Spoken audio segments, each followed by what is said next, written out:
الحمد لله الحمد لله نحمده ونستعينه ونستغفره ونؤمن به ونتوكل عليه ونعوذ بالله من شرور أنفسنا ومن سيئات أعمالنا ونعوذ بالله من شرور أنفسنا ومن سيئات أعمالنا من يهده الله فلا مضل له ومن يضلله فلا هادي له ونشهد أن لا إله إلا الله وحده لا شريك له ونشهد أن سيدنا ومولانا محمدا عبده ورسوله صلى الله عليه وعلى آله وأصحابه أجمعين أما بعد فأعوذ بالله من الشيطان الرجيم بسم الله الرحمن الرحيم ألف لام ميم أحسب الناس أن يتركوا أن يقولوا آمنا وهم لا يفتنون ولقد فتنا الذين من قبلهم فلا يعلمن الله الذين صدقوا ولا يعلمن الكاذبين وقال تعالى أفحسبتم أنما خلقناكم عبثا وأنكم إلينا لا ترجعون وقال النبي صلى الله عليه وسلم كل أمتي يدخلون الجنة إلا من أبى قال ومن أبى قال من أطاعني دخل الجنة ومن عصاني فقد أبى أو كما قال عليه الصلاة والسلام اللهم صل على محمد وعلى آل محمد كما صليت على إبراهيم وعلى آل إبراهيم إنك حميد مجيد اللهم بارك على محمد وعلى آل محمد كما باركت على إبراهيم وعلى آل إبراهيم إنك حميد مجيد میرے قابل صدر و قابل احترام حضرات علماء کرام اور عزیز دوستو،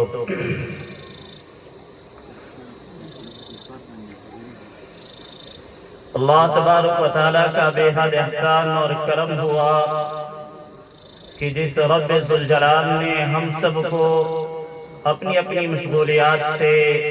اپنے اپنے کاروبار سے نکال کر اس دینی مجلس میں اور دینی جلسے میں آنے کی توفیق عطا فرمائی۔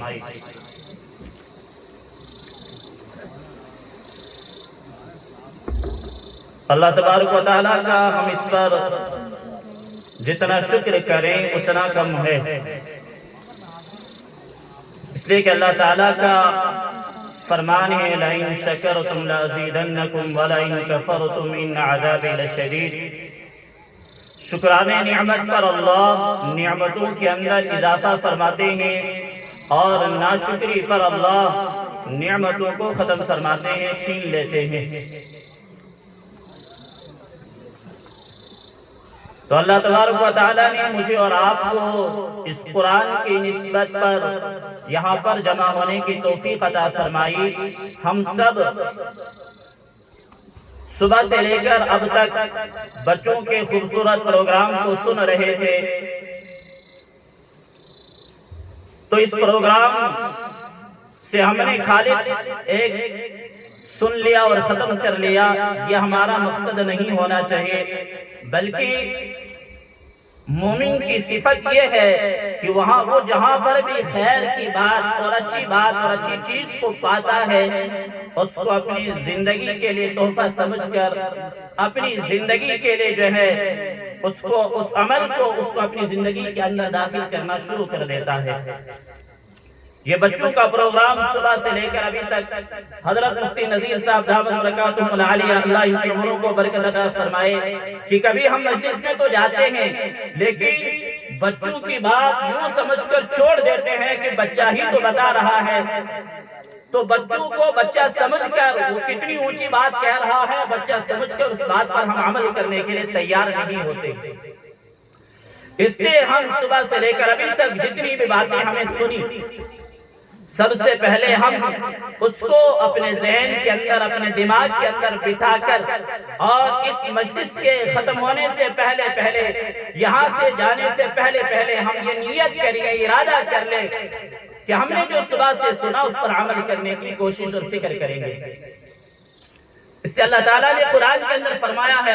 الذین یستمعون القول فیتبعون احسنہ اولئک الذین ھداھم اللہ واولئک ھم اولو الالباب۔ استماع سب سے پہلا عمل ہدایت کے لیے کہ غور سے باتوں کو سننا۔ الذین یستمعون القول، اور پھر اس کے بعد دوسرا کام فیتبعون احسنہ۔ اب کیا کرنا ہے؟ ہمارا کام سننے کے بعد اب ہمارا عمل یہاں سے جانے کے بعد گھر میں، بازار میں، جہاں پر بھی ہم جائیں، فیتبعون احسنہ، جو کچھ سنا اب ان کو جو ہے احسن طریقے سے عملی جامہ پہنانا ہے، اپنی زندگی کے اندر داخل کرنا ہے۔ ورنہ اگر ہم نے سنا اور جو ہے سن کر ان پر عمل کی فکر نہیں کی، ان کو سن کر عمل کرنے کی کوشش نہیں کی، تو پھر میرے محترم بزرگ اور دوستو یہ سب سننا ہمارا، یہ موت پر ہمیں ساتھ آنے والا نہیں ہے۔ موت کے بعد ساتھ آنے والا وہ ہے جس پر ہم نیک جذبے سے، نیک نیتی کے ساتھ اور پھر اس پر عمل پیرا ہونے کی کوشش کریں گے۔ اللہ تعالیٰ پھر انعام سنا رہے ہیں اولئک الذین ھداھم اللہ، یہ لوگ کیا ہیں؟ ہدایت یافتہ ہیں۔ اللہ ایسے لوگوں کو ہدایت سے نوازتے ہیں اور اپنے دین کے لیے اور اپنے نبی کی اطاعت کے لیے، اپنے احکامات کو پورا کرنے کے لیے قبول فرماتے ہیں۔ وَأُولَئِكَ هُمْ أُولُو الْأَلْبَابِ، اور یہی لوگ عقل والے ہیں۔ تو میرے محترم بزرگ اور دوستو، سب سے پہلے ہم اس مجلس میں بیٹھنے، جب سے بیٹھے جو کچھ سنا ہے اس پر ہم سب، کہنے والا بھی محتاج اور سننے والا بھی محتاج، اس کا نتیجہ تو آخرت کے اندر کھلنے والا ہے۔ یا ایھا الناس انا خلقناکم من ذکر وانثی وجعلناکم شعوبا وقبائل لتعارفوا ان اکرمکم عند اللہ اتقاکم۔ ہاں، کون کتنا پانی میں تھا، کون کتنی زندگی اطاعت اور فرمانبرداری کی گزارنے والا تھا، اس کا نتیجہ تو آخرت کے اندر کھلنے والا ہے۔ ان اکرمکم عند اللہ اتقاکم، تم میں سب سے زیادہ مکرم اور باعزت وہ لوگ ہیں، وہ انسان ہے جو سب سے زیادہ تقوی والا ہوگا، اللہ کا خوف دل کے اندر بسانے والا ہوگا، اللہ سے ڈرنے والا ہوگا۔ یہ انسان سب سے زیادہ کامیاب انسان ہے۔ تو اللہ تبارک و تعالیٰ کا بحد احسان اور کرم ہے کہ جس رب کریم نے ہم سب کو اپنی بے شمار نعمتوں سے نوازا ہے، لا انگنت بے شمار، وَإِن تَعُدُّوا نِعْمَةَ اللَّهِ لَا تُحْصُوهَا۔ اے بندے، تو اگر اللہ کی عطا کردہ ان نعمتوں کو گننا چاہے گا، شمار کرنا چاہے گا، تو ان کو گن کر شمار میں اور تعداد میں لا نہیں سکتا ہے کہ اللہ تعالیٰ نے تجھے اتنی نعمتیں عطا کی ہیں۔ لیکن ان ساری نعمتوں میں مجھے اور آپ کو جو خاص تحفہ اور خاص انعام دیا ہے وہ ایمان کی دولت ہے۔ ایمان سے بڑھ کر ایمان والے کے پاس کوئی بھی دولت نہیں ہے۔ اگر یہ ایمان والا اس ایمان سے بڑھ کر کسی اور چیز کو اپنا سرمایہ، اپنا ذخیرہ، گویا کہ اس نے ایمان کے درجے کو اور ایمان کی قیمت کو گھٹا لیا۔ ابھی تک حضرت عمر رضی اللہ تعالیٰ عنہ کے بارے میں ہم سن رہے تھے، حضرت عمر فاروق رضی اللہ تعالیٰ عنہ جب ایمان ملا اور ایمان سے پہلے کی زندگی کو دیکھتے ہیں اور ایمان کے بعد کی زندگی کو دیکھتے ہیں تو اپنے بارے میں کہتے تھے اِنَّا كُنَّا أَضَلَّ قَوْمٍ مَهْمَا نَطْلُبُ الْعِزَّةَ بِغَيْرِ إِسْلَامٍ أَضَلَّنَا اللَّهُ۔ اللہ اکبر، کہ ہم ایمان سے پہلے ہماری کوئی قیمت نہیں تھی۔ ہم سب سے زیادہ علماء تو ان الفاظ کا ترجمہ کرنے سے بھی گھبراتے ہیں جو الفاظ حضرت عمر فاروق رضی اللہ تعالیٰ عنہ اپنے بارے میں استعمال کرتے ہیں کہ ہم تو ہماری کوئی حیثیت ہی نہیں، ہمارا تو کوئی مقام ہی نہیں تھا، لیکن اللہ نے ہمیں جو عزت بخشی ہے، اللہ نے جو ہمیں نوازا ہے، ہمیں جو بلندی عطا فرمائی ہے، میرے محترم بزرگوں اور دوستوں، وہ ایمان کی بنیاد پر، وہ ایمان کی بنیاد پر، ایمان کے علاوہ ہمارے لیے فخر کی کوئی چیز نہیں ہے، ایمان کے علاوہ ہمارے لیے سربلندی کی کوئی چیز نہیں ہے، ایمان تو ہمارا سب کچھ ہے۔ مہما نطلب العزت بغیر اسلام اضلنا اللہ۔ اب جب بھی ہم اپنے آپ کو عزت دنیا کے عہدوں میں، دنیا کی ڈگریوں میں، دنیا کی چیزوں میں تلاش کریں گے تو اللہ تب تک ہمیں رسوا اور ذلیل کر دیں گے، لیکن عزت و مقام ہمیں نصیب نہیں ہوگا۔ اضلنا اللہ، اس وقت اللہ ہمیں رسوا کر دیں گے، ذلیل کر دیں گے، لیکن اللہ ہمیں وہ مقام اور مرتبہ ایمان کے بغیر عطا نہیں فرمائیں گے۔ لیکن میرے محترم بزرگوں اور دوستو، یہ ایمان مجھے اور آپ کو ایک لائف اور ایک زندگی گزارنے کا طریقہ عطا کرتا ہے کہ ایمان والے کی زندگی کیا ہونی چاہیے، ایمان والا اپنی زندگی کیسے گزارتا ہے۔ اس کے لئے جناب محمد رسول اللہ صلی اللہ علیہ وسلم نے امت کے سامنے اپنی زندگی کو گزار کر دکھایا، امت کے سامنے ہر عمل میں، ہر طریقے میں آپ کی رہبری ملتی ہے۔ لقد كان لكم في رسول الله اسوة حسنہ، جناب محمد رسول اللہ صلی اللہ علیہ وسلم قیامت تک آنے والے انسانوں کے لئے اسوہ حسنہ ہے، نمونہ ہے، آئیڈیل ہے۔ جو انسان بھی کامیاب ہونا چاہے گا آپ کے طریقے سے ہٹ کر، آپ کی اطاعت سے ہٹ کر کامیاب، اللہ نے مہر لگا دی ہے۔ قُلْ إِن كُنتُمْ تُحِبُّونَ اللَّهَ فَاتَّبِعُونِي يُحْبِبُكُمُ اللَّهُ۔ ہاں، اگر تم اللہ سے محبت کرنا چاہتے ہو، اللہ کا قرب حاصل کرنا چاہتے ہو، اللہ کا قرب حاصل کرنے کے لئے اور اللہ کی محبت کو پانے کے لئے شرط اول ہے کہ جناب محمد رسول اللہ صلی اللہ علیہ وسلم کی کامل اور مکمل اتباع کی جائے۔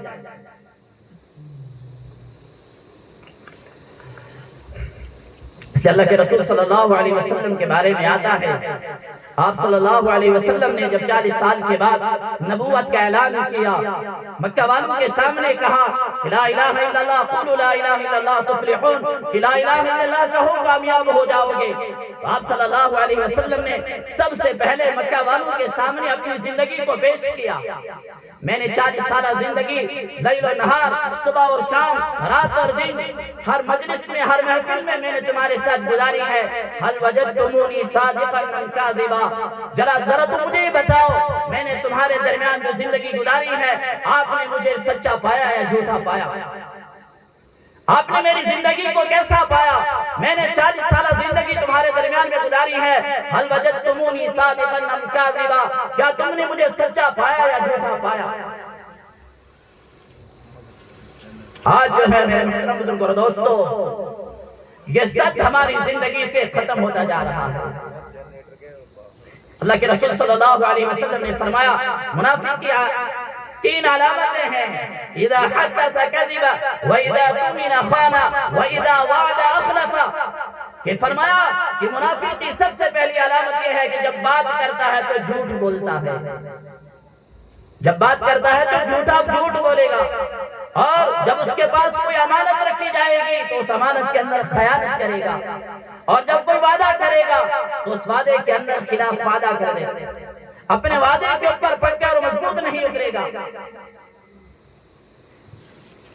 اللہ کے رسول صلی اللہ علیہ وسلم نے فرمایا کہ اگر کسی ایمان والے کے اندر ان میں سے ایک خصلت بھی ہوگی تو گویا کہ اس کے اندر نفاق کی ایک خصلت پائی جا رہی ہے۔ اس سے ہم اپنے آپ میں دیکھیں کہ بھئی کہیں تو میں اس برائی کے اندر ملوث تو نہیں ہوں، اس برائی کے اندر داخل تو نہیں ہوں، اس برائی کے اندر تو شامل تو نہیں ہوں، اس سے مجھے اپنے آپ کو ہمیشہ سچا بنانا ہے۔ اللہ کے رسول صلی اللہ علیہ وسلم نے اعلاء کلمت اللہ کے بعد سب سے پہلے جو بات رکھی، هل وجدتمونی صادقا ام کاذبا، کیا تم نے مجھے جھوٹا پایا یا سچا پایا؟ بیک زبان سب نے کہا جربنا کا مرارا،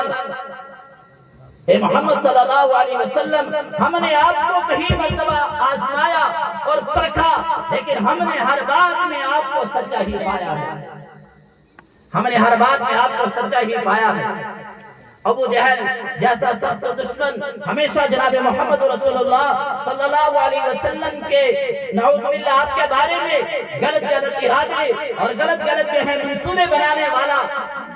اس سے ایک شخص نے پوچھا یا ابا جہل کہ تو بتا کہ تو نے جناب محمد رسول اللہ صلی اللہ علیہ وسلم کی زندگی کو کیسا پایا؟ آتا ہے کہ لیسا ہونا غیری وغیری، ابو جہل جو ہے اپنے آزو بازو دیکھتا ہے کہ یہاں کوئی کیسا آدمی تو موجود نہیں ہے تاکہ میں جو بات بتانے والا ہوں اس کو جو ہے مجلس کے اندر وہ جو ہے یہاں سے باہر نہ نکل جائے۔ اس سے آزو بازو دیکھتا ہے، چاروں طرف دیکھتا ہے کہ اس سوال کرنے والے کے علاوہ کوئی اور موجود تو نہیں ہے۔ پھر اس کے بعد جواب دیتا ہے ما رأیت مثل محمد صلی اللہ علیہ وسلم فی العرب، اللہ اکبر، کہ میں نے محمد صلی اللہ علیہ وسلم جیسے انسانیت پورے عرب کے اندر کسی انسان کے اندر نہیں پائی ہے۔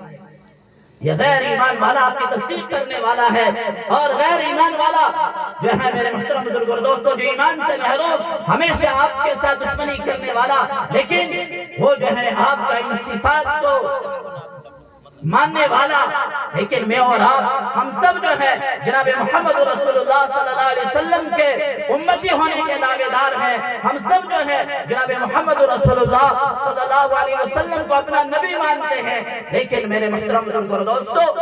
ہم جو ہے آپ کے ان فرمودات پر، آپ کے ارشادات پر اپنی زندگی کتنا چلا رہے ہیں، میں نے اور آپ نے ہم سب نے اپنی زندگی کا محاسبہ کرنا ہے۔ یہ اجلاس اسی لیے ان کا انعقاد کیا جاتا ہے، ان جلسوں کو اسی لیے بلایا جاتا ہے تاکہ میرے محترم بزرگ اور دوستو ہم سب مل کر اپنی زندگی کا محاسبہ کریں کہ میری زندگی کا آئیڈیل کون ہے، میری زندگی کا نمونہ کون ہے، اور میں کس کو بنا رہا ہوں۔ من تشبہ بقوم فہو منہ، جو لوگ جن لوگوں کی مشابہت اختیار کریں گے، جن لوگوں کی پیروی اختیار کریں گے، کل قیامت کے دن انہیں کے ساتھ ان کا حشر کیا جائے گا۔ اس لیے اگر ہمارے لیے نمونہ ہے وہ جناب محمد رسول اللہ صلی اللہ علیہ وسلم کی ذات اقدس ہے، ہمارے لیے اگر کوئی نمونہ ہے وہ صحابہ کرام رضوان اللہ تعالی علیہم اجمعین ہے، جنہوں نے اپنی ساری زندگی جو ہے جناب محمد رسول اللہ صلی اللہ علیہ وسلم کی اطاعت اور فرمانبرداری میں گزاری۔ آپ کے ایک صحابی حضرت مصعب بن عمیر رضی اللہ تعالی عنہ، حضرت مصعب بن عمیر رضی اللہ تعالی عنہ، کیا صحابہ کی زندگی تھی میرے محترم بزرگ اور دوستو۔ ہم سنیں کہ صحابہ نے کیسی زندگی گزاری ہے، اگر مال تھا اس کو بھی جو ہے سب کچھ آپ صلی اللہ علیہ وسلم کی اتباع میں قربان کر دیا، دین کے خاطر قربان کر دیا۔ جو زندگی تھی اس کو بھی جناب محمد رسول اللہ صلی اللہ علیہ وسلم کے پیچھے وقف کر دیا، قربان کر دیا۔ حضرت مصعب بن عمیر رضی اللہ تعالی عنہ یہ مکہ کے ایک مالدار جوان تھے۔ آج ہمارا جوان دیکھے کہ ہمارا بچہ دیکھے کہ بھئی ہماری زندگیاں کیسے گزر رہی ہے۔ اللہ کے رسول صلی اللہ علیہ وسلم فرماتے ہیں کہ مصعب سے زیادہ عمدہ لباس والا اور ہر اعتبار میں، اس سے مصعب بن عمیر مسکر کے نام سے وہ مشہور ہوئے تھے۔ یہ فرمایا کہ جس راستے سے ان کا گزر ہوتا تھا تو وہ راستہ معطر ہو جاتا تھا، خوشبودار ہو جاتا تھا۔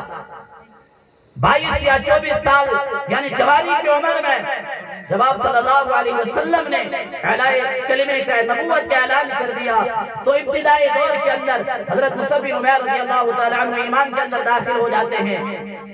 گھر کے حالات اور گھر کا ماحول جو ہے دیندار ماحول نہیں ہے۔ حضرت مصعب بن عمیر رضی اللہ تعالی عنہ نے اپنے ایمان کو چھپائے رکھا، لیکن کب تک؟ آخر ایک دن جو ہے اپنے ایمان کا اظہار کر دیا، اور میں جو ہے جناب محمد رسول اللہ صلی اللہ علیہ وسلم کو اپنا نبی مان چکا ہوں، میں نے آپ کا دین تسلیم کر لیا ہے۔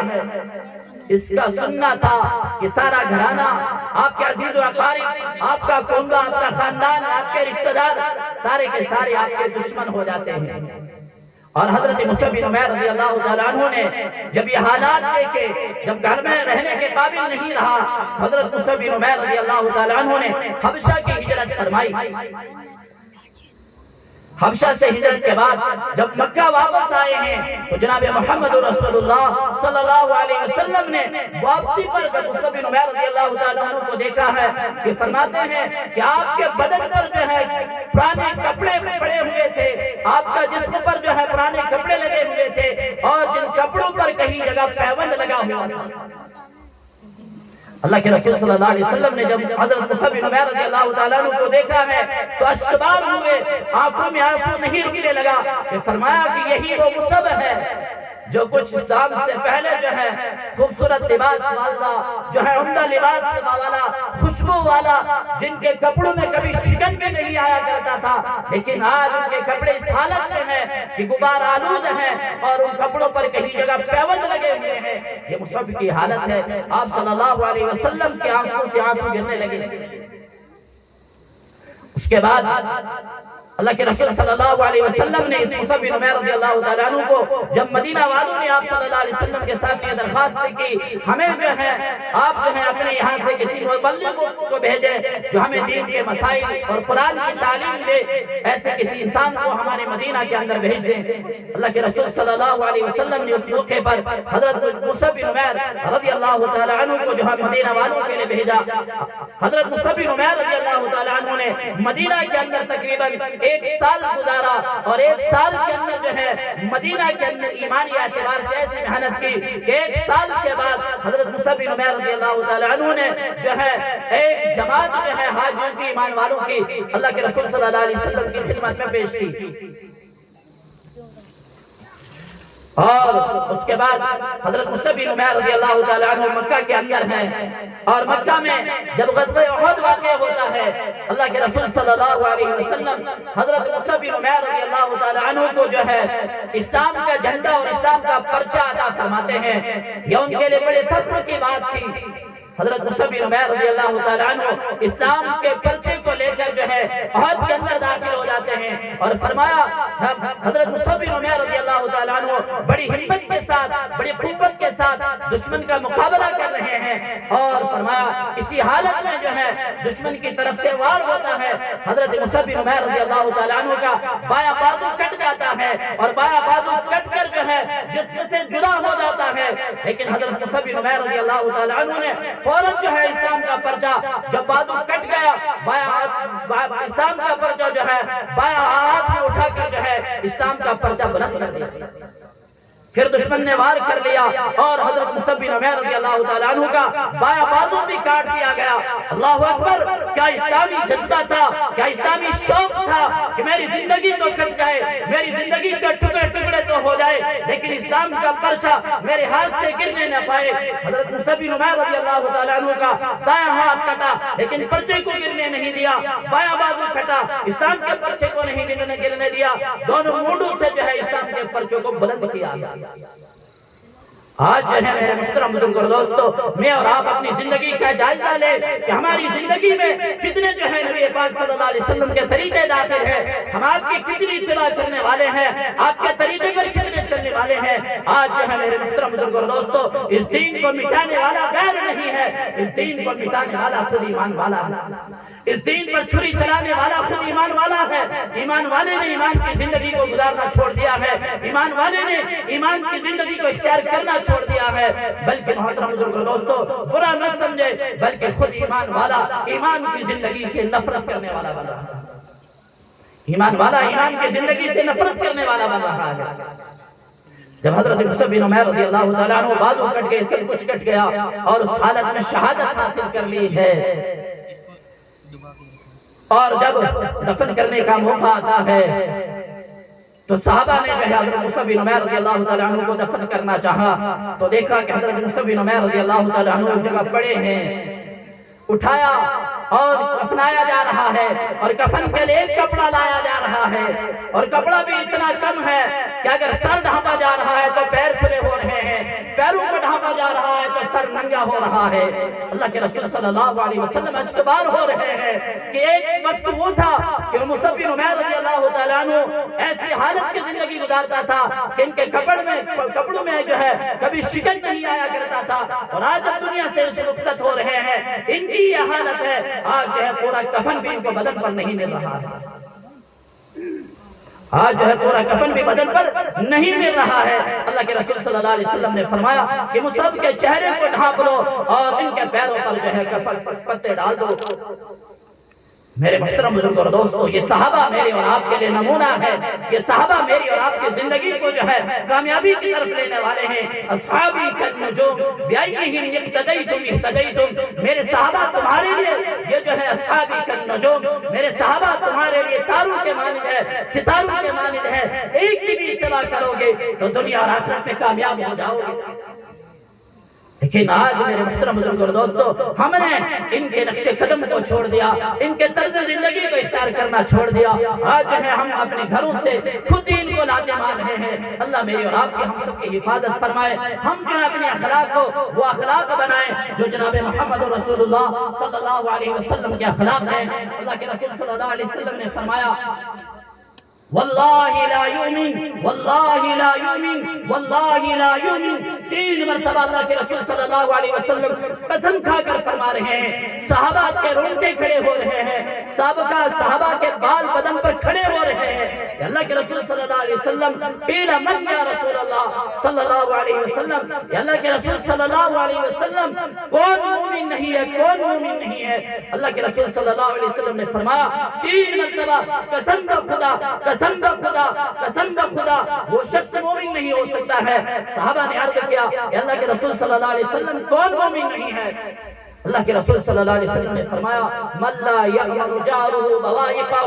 کہ فرمایا کہ جس کا پڑوسی اس کی اذیتوں سے، اس کی جو ہے تکلیفوں سے محفوظ نہیں رہا، فرمایا یہ مومن نہیں ہو سکتا ہے۔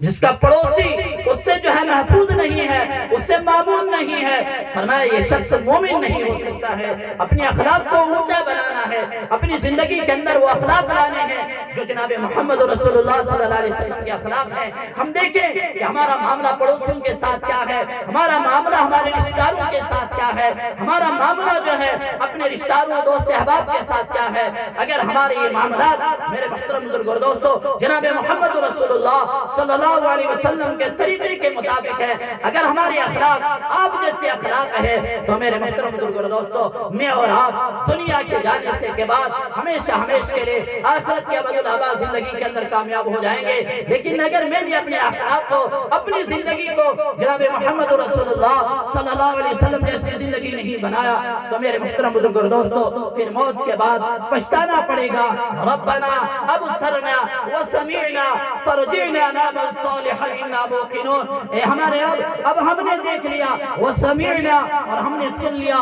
فرجعنا نعمل صالحا، اب ہمیں دوبارہ دنیا کے اندر واپس لوٹا لے، اب ہمیں یقین آ گیا ہے۔ لیکن میرے محترم بزرگ اور دوستو موت ایک بتا آ گئی، اب دوبارہ آنے کا واپس موقع نہیں ملے گا۔ اللہ تعالیٰ نے مجھے اور آپ کو یہ زندگی امانت دی ہے، اس زندگی کی قدردانی کریں گے، اللہ تعالیٰ ہمیں دنیا کے اندر بھی کامیاب کریں گے اور موت کے بعد بھی ہمیں ہمیشہ کے لیے کامیاب کریں گے۔ اللہ تعالیٰ مجھے بھی اور ہم سب کو عملی زندگی عطا فرمائے۔ وما توفیقی الا باللہ۔